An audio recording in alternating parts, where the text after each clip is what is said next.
Did the Emperor Constantine found the Catholic Church?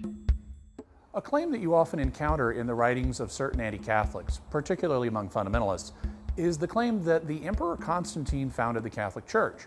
Now, this is an impossible claim to sustain if you know anything about the history of this period. It's clear that when Constantine came around, the early 4th century, the early 300s, that there was already a Christian church in existence and that this church called itself the Catholic Church.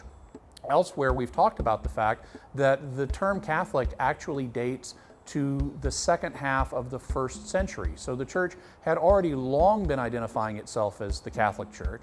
And not only that, it taught the same things that the Catholic Church teaches today.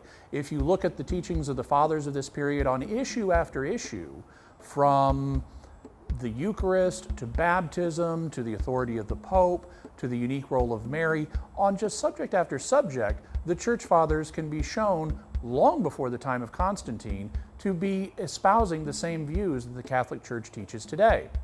Now, Constantine did have an important role in this time period. He was the first Christian emperor, and he was also the emperor who ended the age of persecutions. Prior to this point in history, Christians had been subject to periodic persecutions by the Roman emperors, and Constantine's predecessor, Diocletian, had inaugurated a particularly fierce persecution of the early Christians. Constantine then became a Christian. He wasn't the best Christian by any means, but what he did do was announce the Edict of Toleration, also known as the Edict of Milan, the same place that St. Ambrose was later bishop of. According to the Edict of Milan, Christians were now a tolerated group. They were not going to be subject to persecutions, and consequently the church was able to blossom in an even greater way than it already had been blossoming.